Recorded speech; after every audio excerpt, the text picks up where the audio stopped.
গত 13 তারিখ নবাবপুরের যেই ছোট্ট একটা কর্মকাণ্ড বা ছোট্ট একটা ঘটনাকে ইস্যু করে যে ঘটনাটা ঘটেছে এবং যে সেই ঘটনায় আমার ভাই মারা গিয়েছে, আপনারা সকলেই জানেন।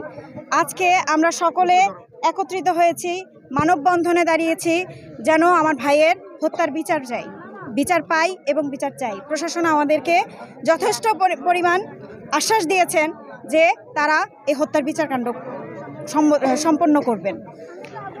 তো আমার যারা যারা জড়িত তাদের অবশ্যই আমরা বিচারের আওতায় আনবো।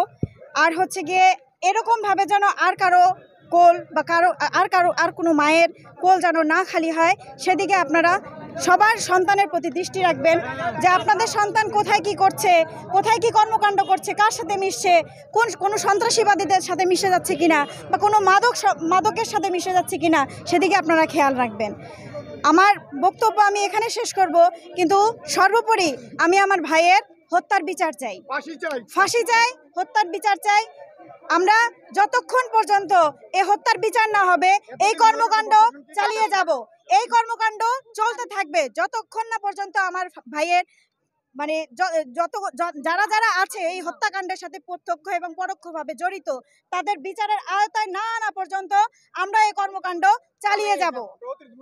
আমরা যত তাড়াতাড়ি সম্ভব তাদেরকে বিচারের আওতায় আনার চেষ্টা করছি। প্রশাসন যথেষ্ট পরিমাণ কাজ করে যাচ্ছে এই উপলক্ষে।